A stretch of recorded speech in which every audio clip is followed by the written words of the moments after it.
Good morning students. कल हमने basic terms वाला चैप्टर कंप्लीट किया था।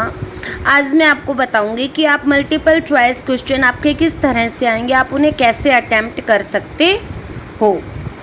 Land and building first question है हमारा, land and building etcetera are. अब क्वेश्चन को अच्छे से समझना है कि लैंड एंड बिल्डिंग क्या है।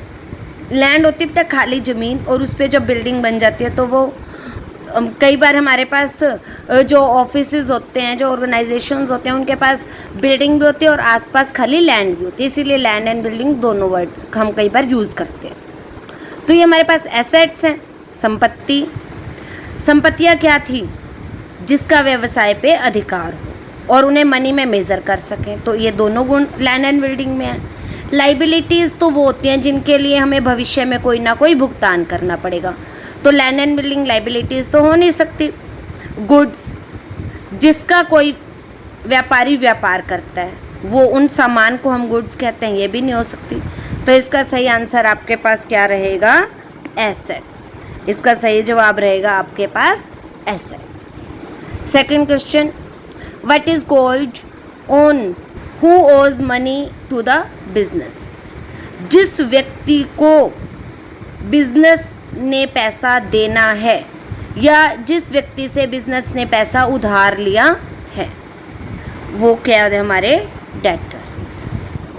And what is called one whom money is owed by business. Business के लिए जो दायित्व है, बिजनेस ने अगर किसी से पैसा उधार ले रखा है या कोई सामान उधार लिया है तो वो होते हैं हमारे creditors.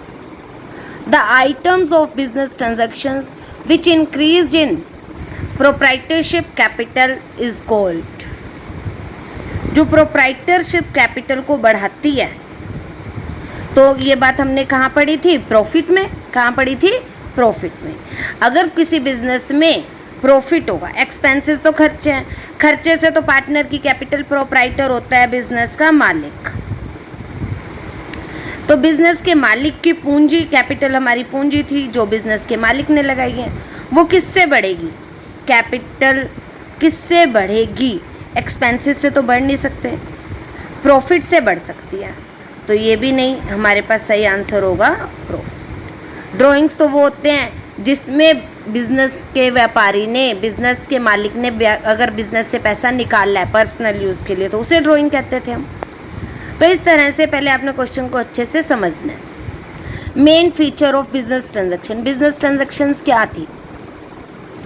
It involve an economic activity. ये यस, आर्थिक क्रिया तो है ये, लेकिन अगर आपको ए पार्ट सही लग रहा है तो आप उसे तुरंत टिक नहीं करेंगे, आप पहले बाकी के भी ऑप्शन को पढ़ेंगे।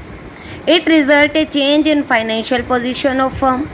यस, बिजनेस की फाइनेंशियल पोजीशन तो चेंज होती ही है। Changes must be capable of being expressed in term of money. जो चेंजेस हैं वो मनी की टर्म में भी हो सकते हैं। यस या नो? यस। तो इसीलिए हमारा आंसर क्या हो जाएगा? All of the above. Next, Harish enterprises deal in business and sales, deals in purchase and sale of timber furniture. Timber यानी कि लकड़ी के फर्नीचर का वो काम करते हैं, तो उनके लिए गुड्स क्या हैं? तो जिस वस्तु का वो व्यापार कर रहा है वही उनके लिए गुड्स हैं। इलेक्ट्रिसिटी गुड्स नहीं, polished stone no, shoes no, table and chair of timber yes. Tangible assets क्या पढ़ा था हमने? जिन संपत्तियों को हम देख सकते हैं, छू सकते हैं, महसूस करते हैं, उन्हें हम टेंजिबल एसेट्स कहते हैं। तो इसका क्या हो जाएगा? गुडविल को तो हम देख नहीं सकते, स्टॉक को देख सकते हैं। आगे भी पढ़ेंगे। पेटेंट, पेटेंट एक अधिकार होता है जिसके जो सरकार के द्वारा या सरकारी एजेंसी के द्वारा एक प्रोड्यूसर को दिया जाता है कि उसके प्रोडक्ट को कोई कॉपी ना कर सके, तो ये भी नहीं हो सकता। और प्रीपेड एक्सपेंसेस एसेट्स तो हैं, लेकिन हमने किसी को एडवांस पैसा दे रखा है तो वो भी टेंजिबल एसेट्स नहीं। मारुति कार एसेट्स तो है, बट ये करंट एसेट्स है, इनटेंजिबल एसेट्स है, टेंजिबल एसेट्स है या नन ऑफ दीज है? करंट एसेट्स कौन सी थी? जिन्हें हम एक साल के अंदर अंदर रीसेल करने की कोशिश करते हैं, कैश में कन्वर्ट कर लेते हैं, तो मारुति कार तो हम 1 साल के अंदर सेल करने के लिए नहीं परचेज करते। इनटेंजिबल एसेट जिसे देख या छू नहीं सकते, लेकिन ऐसा नहीं है कार के साथ, तो क्या आंसर हो जाएगा tangible assets. Current assets do not include, current assets में किसे इंक्लूड नहीं करते। डेटर्स तो करंट एसेट्स ही है। मोटर कार, अभी हमने देखा कि मोटर कार क्या थी, ये करंट नॉन करंट भी हो सकता था, क्योंकि नॉन करंट के ही पार्ट थे टेंजिबल और इनटेंजिबल। तो मोटर कार करंट एसेट्स नहीं है, ये ध्यान रखना, क्वेश्चन में पूछा है कौन सी नहीं है। पेटेंट, अभी मैंने आपको बताया था पेटेंट तो इंटेंजिबल एसेट्स है। करंट लाइबिलिटीज इंक्लूड, वो दायित्व जिनका हमने वर्ष के विदिन 1 ईयर पेमेंट करनी ही करनी है। BP yes, creditors yes, outstanding expenses yes, तो इसीलिए आंसर हो जाएगा all of these. Outstanding expenses भी मैंने आपको बताया था, वो खर्चे जिनका भुगतान हमें अकाउंटिंग ईयर के एंड तक कर देना चाहिए था, लेकिन अभी नहीं किया।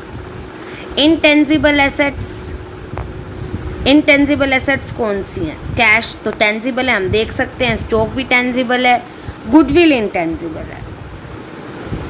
Goods means commodity to be bought and sold, commodity to be bought but not sold out, commodity to be used and assets, all of this नहीं, जो हम परचेज भी करते हैं एंड सेल भी करते हैं। Next, trademark is classified under which of the asset, जो ट्रेडमार्क है वो भी पेटेंट की तरह एक अधिकार है, इसीलिए इसे हम इनटेंजिबल एसेट्स मानते हैं। Choose the current assets from the following, इनमें से हमने कौन सी हमारी करंट एसेट्स है? Cash, debtors, stock, all of this, सभी 1 वर्ष के अंदर अंदर कैश में कन्वर्ट हो जाते हैं। Last, goods taken by proprietor for personal use is called, जो प्रोप्राइटर ने गुड्स पर्सनल यूज़ के लिए निकाल लिए हैं तो उसे हम क्या कहते हैं? ड्राइंग्स। ये कुछ चीज़ें तो आपको एकदम से ही याद होनी चाहिए। तो इस तरह से आप जब टर्मिनोलॉजी की सभी डेफिनेशन लर्न कर लेंगे तो आप सभी objective type question easily attempt कर पाएंगे।